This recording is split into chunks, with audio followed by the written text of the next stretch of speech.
Ito yung dayo natin mga idol dito sa Giwan Eastern Samar. Muli tayong bumalik dito sa Tangigihan at nakahuli naman tayo. Pero hindi tayo pinalad sa sumunod na mga araw kaya nag-refantin lang tayo dito sa mga bahura dito sa Giwan. At ito yung mga nahuli natin, mga naging kaganapan kasama ang mga espiro dito sa Visayas. Kaya shoutout sa lahat ng mga nakasama natin sa pamamana dito sa Giwan Eastern Samar. Panoorin natin hanggang dulo para makita natin ang mga naging kaganapan sa ating pamamana. Right, ito mga idol yung huli naman yun. Refanting.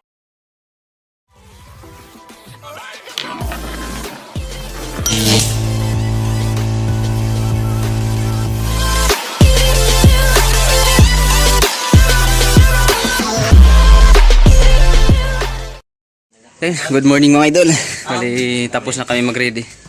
Ayan, naka-ready na yung mga kasama natin. Bali, abang-abang na tayo dun sa bangka. Diretso na tayo dun sa King Mac spot. Dun sa huntingan natin ng King Mac. Yeah.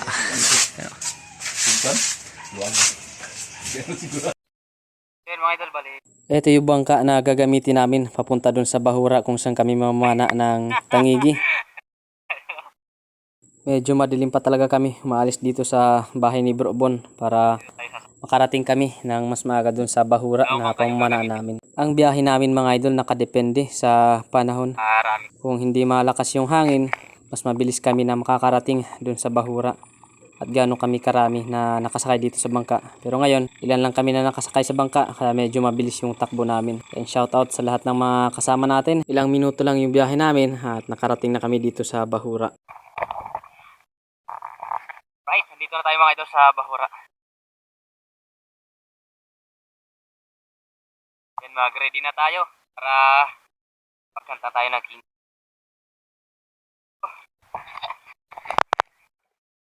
Unang baba natin mga idol sa bangka, agad natin na nire-reload ang ating pana. Ganito palagi ginagawa namin pag nandito kami sa Tangigihan. Delikado kasi pag nandun tayo sa ibabaw ng bangka mag-load ng ating spare gun. Kaya dito, yan, nire-reload na natin para sa susunod na area natin dun sa Bahura. Pagbaba natin baka may biglang lumapit na tangigi, mapana natin kagad ito. Kaya agad natin na nire-reload yung ating pana.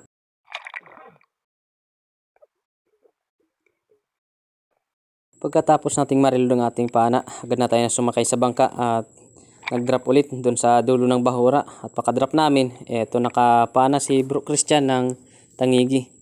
Isang good size na King Mac. Sinisecure muna ito ni Bro Christian para diretso na ito na inalagay sa bangka. Pagkatapos, load na naman ang pana at sakay na naman sa bangka, drop na naman dun sa dulo ng Bahura. Ganun lang palagi yung ginagawa namin. Pagkatapos namin maano dun sa dulo ng Bahura, sasakay ulit kami sa bangka para mag-drop na naman dun sa dulo ng Bahura o drop point. At eto, ibibigay na natin kay Bro Bon yung Tangigi na nahuli ni Bro Christian. Si Bro Bon, yan, hindi na namana. Siya na yung boatman ni Bro Christian. Mahirap kasi pag walang tao yung bangka, baka maanod ng malayo at hindi na makuha. Kaya ayos na. Unang huli na King Mac ni Bro Christian. At dito, hindi pa nagtagal sa pangalawang drop namin. Eto, nakakita tayo ng King Mac. 3 piraso sila. Kaya eto, hinabol natin yung nasa huli. At nang makatiming na tayo at makuha yung saktong distansya, agad na natin ito na tinira. Medyo alanganin niya lang yung patama natin sa buntot ng tangigi pero hindi naman ito makakawala. Medyo alanganin na dito yung hangin natin. Gawa ng yung ating reel, ng ating pana, hindi na naman gumana. Kaya ginawa natin dito, hinila lang natin itong reel tapos tinanggal yung drag para umikot yung ating reel at makaresurface tayo kaagad.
Pagkatapos nating ma-secure ang tangigi nating nahuli, nakailang area pa tayo. Ilang drop pa tayo dito sa Bahura kaso hindi na tayo nakahuli ng kingmak. Madami naman yung nakikita natin kaso hindi naman natin napapana. Gawa ng nasa malalim na sila. Kaya hinahayaan na lang natin. May mga nahuli pa naman yung mga kasama natin kaso tayo hindi na talaga tayo nakadagdag ng tangigi. Kaya napagpasya ng mga kasama namin na umuwi na lang. Wala na rin kaming mahuli na tangigi. Kaya dumiretso lang kami dito sa bahay ni Bro Bon. At ito yung mga nahuli namin. Ayos na. 5 piraso yung nahuli ni Bro Christian. Tayo naman 1 piraso lang. Ayos na rin yung mga huli namin. Makakadilensya na rin kahit paano. Magandang tanghali sa ating lahat mga idol. Responting tayo. 12:43 ang tanghali. Bali, kagaling pa lang namin dun sa Tangigan. So, wala kaming nahuli. Lumipat kami ng spot dito sa malapit sa sandbar.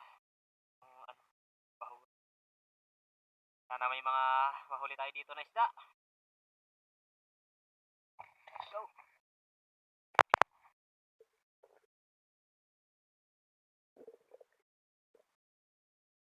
Unang sisid natin mga idol dito sa Bahura, malapit sa sandbar. Napakaraming bait fish dito sa mga coral. Kaya pakababa natin, nakapansin natin kaagad itong mga maliliit na trevally. Pero good size na rin ito na pang-ulam. Pumili na tayo ng malaki sa kanila at tinarget na natin para panain. Para siguraduhin yung pang-ulam natin. Medyo malikot itong mga talakitok pero nang maka-timing na tayo, agad na natin ito na tinira. Kaya sa pool mga idol. Hindi naman ito kalakihan mga idol pero napakalaking bagay nito para sa amin na mga espiro. Ayos na rin ito na makakalibre na rin sa pang-ulam at hindi naman namin ito sasayangin. Isang good size na talakitok.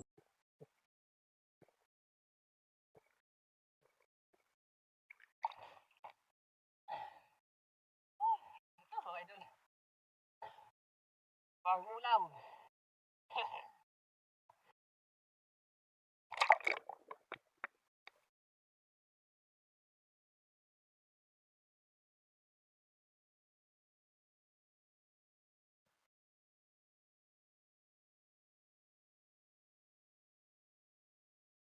Sa dive natin ito, nag-drop tayo dito sa gilid, malapit sa mga buhangin.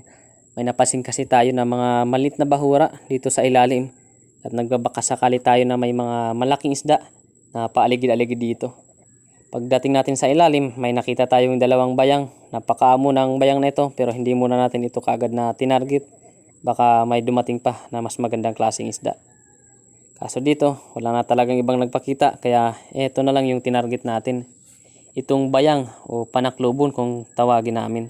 Hinintay ko lang ito na magdikit at timingan natin para sakali madubol natin. At eto nga, na double nga natin mga idol, itong panaklubon o bayang. Thank you Lord, na double natin.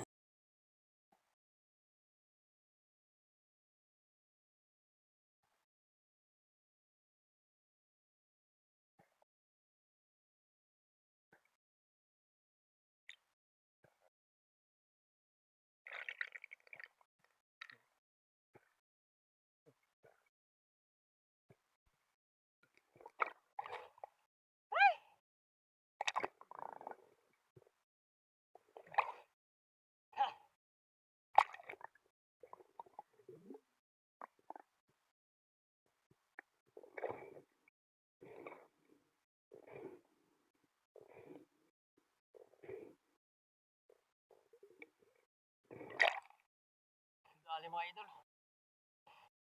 Dali ang bayang. Nadubol natin.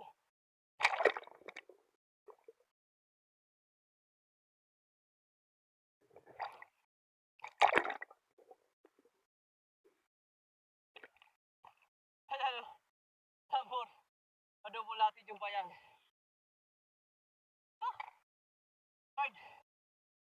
Lord. 2 bayang. Pagkita natin. Salamat.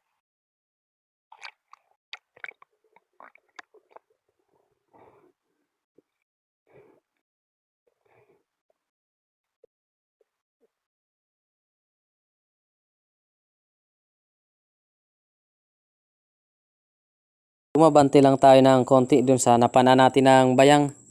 Napakarami kasi ng bait fish at napakaganda ng spot dito sa malapit sa sandbar. Grabe, napakadaming bait fish kaya posible talaga na may mga malaking isda na paaligid-aligid dito sa bahura. Patingin-tingin lang tayo sa paligid. Gawa ng yung mga malaking isda, minsan sumusulpot lang talaga. Kaya ganito yung ginagawa natin. Medyo malikot nga lang yung pagka-video natin sa ilalim, pero ayos naman kasi para naman ito sa atin at para naman ito sa mga isda na dumadaan. Medyo malabo kasi itong spot pero madaming isda dito. Di nga tayo nabigo. Habang patingin-tingin tayo sa paligid, may naaninag tayo na isang talakitok, isang malapad na isda. Isa pala itong badlon o isang trevally na biglang lumapit sa atin, kaya nang ma-close natin yung distansya, agad na natin ito natinira.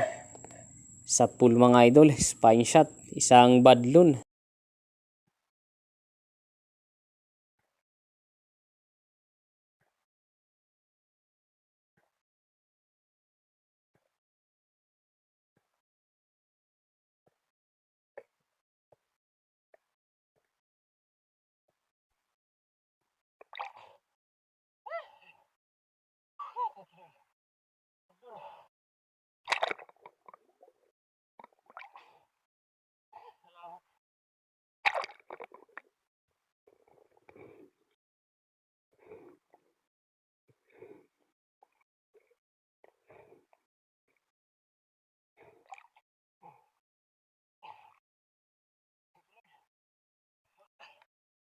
Dito ay badlon mga idol.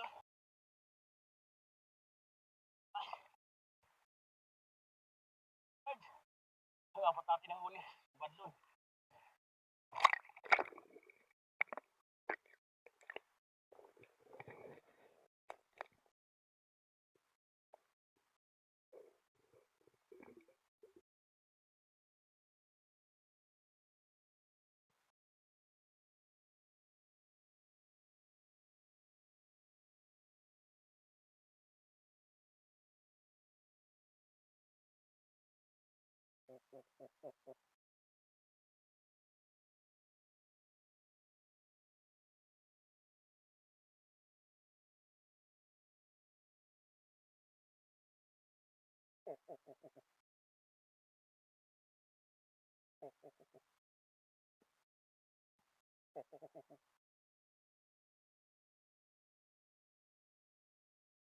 Dito ulit tayo mga idol nag-drop sa gilid ng bahura na ito.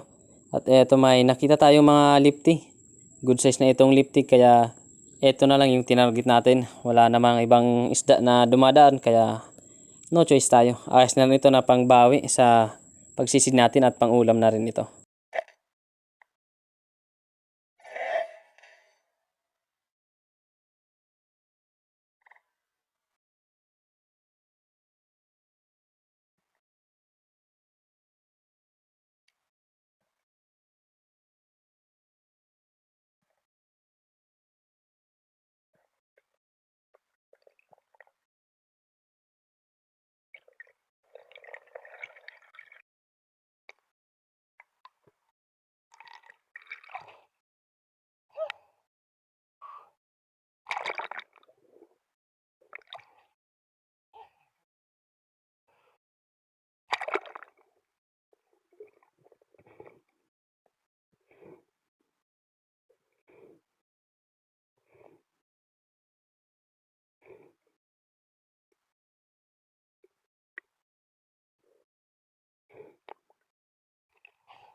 Mga idol. Ayos na. Mga idol. Lord.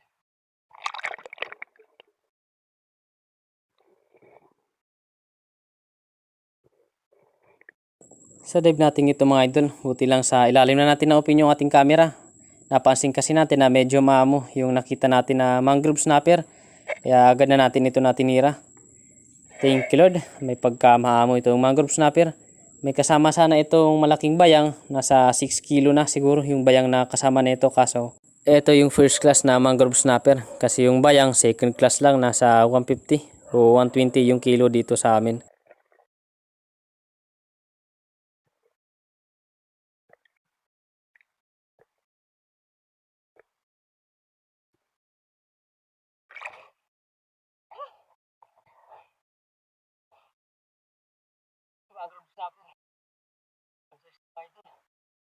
may malaki ng bayag, mga 5 kg na bayag.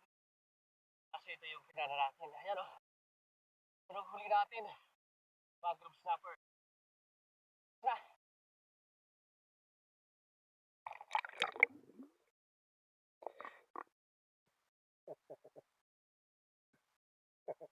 Sa dive natin ito mga idol, umabanti lang tayo ng konti. Medyo malalim na ang bahura na ito. Ito yung may mga bahura na maliliit. May malaki sanang mga bayang at mga surahan. Kaso hindi tayo dito mga idol nakapana. Ito yung sakit natin na pumipili tayo ng malaki na isda hanggang maubos na yung hangin natin at hindi na tayo nakakatira. Sayang yung ganito na pagkakataon, tumira lang sana tayo ng good size na surahan para mabawi man lang yung pagsisid natin. Kaso hindi tayo dito mga idol nakatira. Sayang yung mga surahan.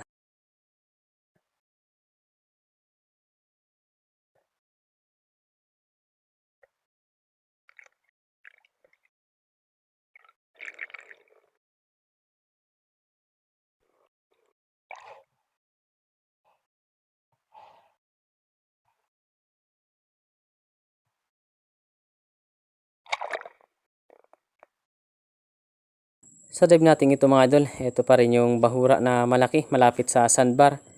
Medyo madami kasi yung maliit na bahura sa ilalim malapit sa mga buhangin kaya dito tayo nagda-drop. Dito may napansin tayong isang oriental sweet lips, medyo may pagka mailap.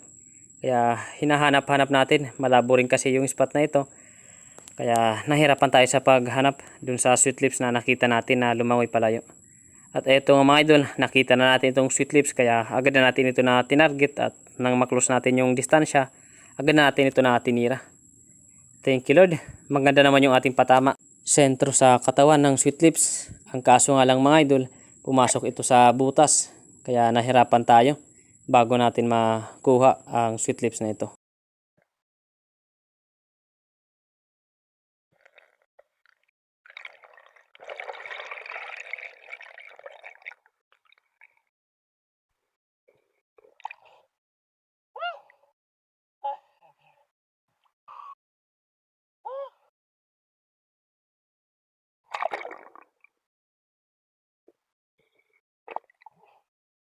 Sabit sa bato.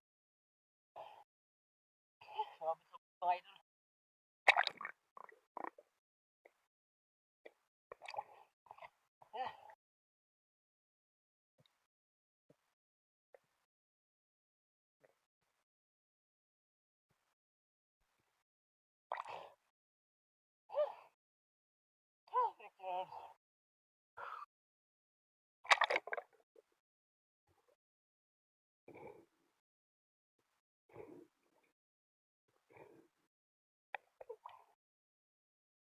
Nakunin natin itong grabe, pumasok mga idol sa butas.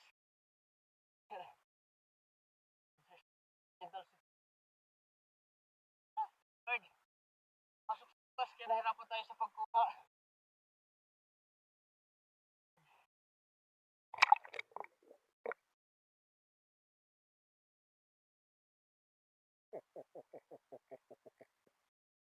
Nag-drop ulit tayo mga idol. Umubanti lang tayo ng konti. Dito na tayo nag-drop sa mga buhangin. Baka may dumaan dito na mga magandang klaseng isda at makapana tayo. Medyo malalim na ang spot na ito para sa atin mga idol. Kaya nang makaaninag tayo ng isda, agad na natin ito na tinira. Hindi natin alam kung anong klaseng isda ito pero tinira lang natin basta isda na pwede natin mapana.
Dito mga idol, may tinuro sa atin si Bro Al na bahura at napakarami daw ng mga isda na paikot-ikot.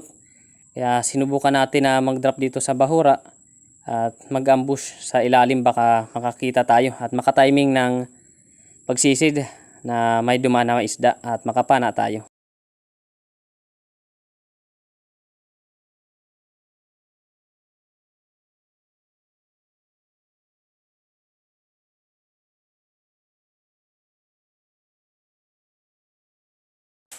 Pakarating natin mga idol sa bahura na tinuro sa atin ni Bro Al, agad na tayo na pumesto para mag-abang ng isda na dadaan. At eto nga mga idol, may biglang sumulpot na dalawang malaking mangrove snapper. Kaya pumili na tayo ng malaki at agad natin tinira. Thank you Lord, sapul na sapul yung mangrove snapper. Di nga lang nakita mga idol sa pagtira natin, gawa ng malabo yung dagat.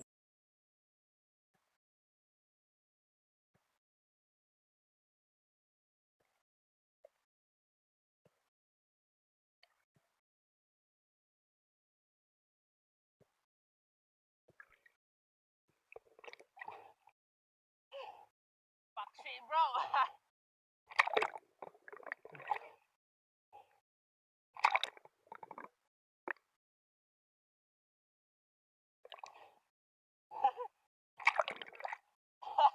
Dagaw kayo bro.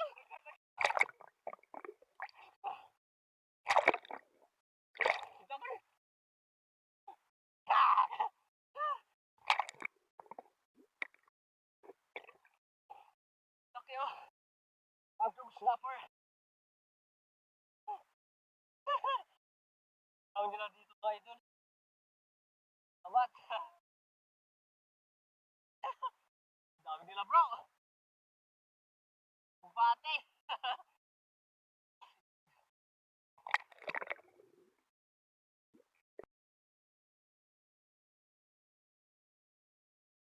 Nagpahinga lang tayo ng ilang minuto, 3 to 4 minutes yung pahinga natin bago tayo sumisid ulit. Nandito pa kasi yung mga grupo ng isda. Karamihan daw na nakikita ni Bro Al, mga bluefin trevally, badlon, surahan at itong mga mangrove snapper. Kaya sumisisid tayo dito, medyo malalim lang. Nasa 17 meters ang lalim ng spot na ito. At dito nga, parating pa lang tayo sa bahura.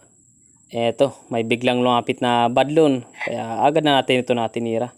Sa pool mga idol, sobrang lapit ng panain natin itong badlon o trevally.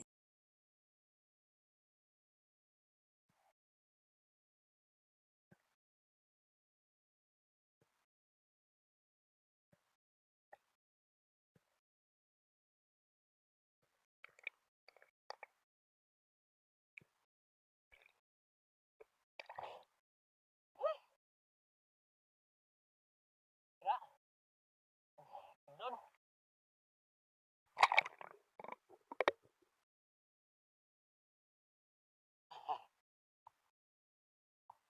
Dami na. Badlon ba kayo dun? Natin sa bangka.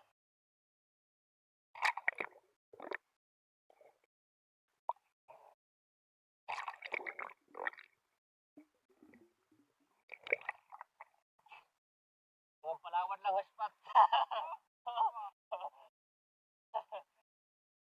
Right. Kemba. Ay, kemba. Ay, patuwa na. Mag-ambush.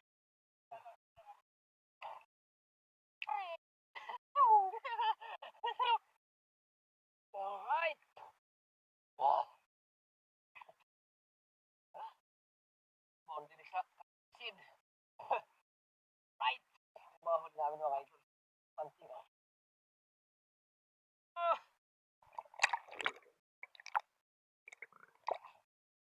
Pot. Ang kuwan lang, tangigi. Right. Di na rin kami nagtagal. Tumahon na rin tayo sa bangka para umuwi na. Medyo hapon na rin, alas 4 pasado na. Ayos na rin yung mga nahuli natin kahit papaano. May maibebenta rin tayo. Nakatsak pa tayo ng dalawang mangrove snapper na malaki. may mga blessing talaga na nakalaan para sa atin sa bawat araw na pagdadive natin. Thank you, Lord.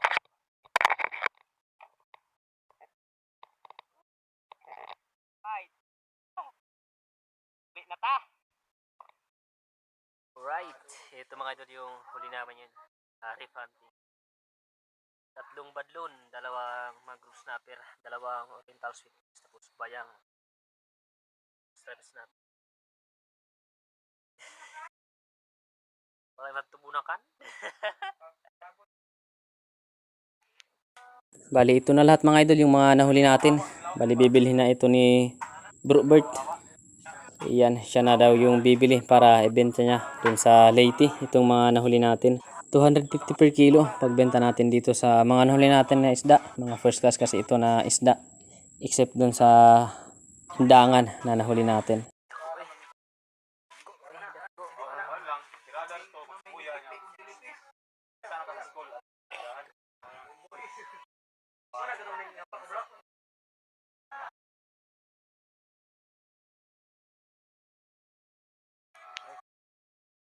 Ito na lahat mga idol yung kinita natin sa binenta natin na isda. 1,400. Malaking tulong na rin ito para sa pang-araw-araw natin na pangailangan. Bali, antabay lang tayo mga idol sa susunod na upload natin na video. Maraming salamat sa inyong lahat mga idol. God bless.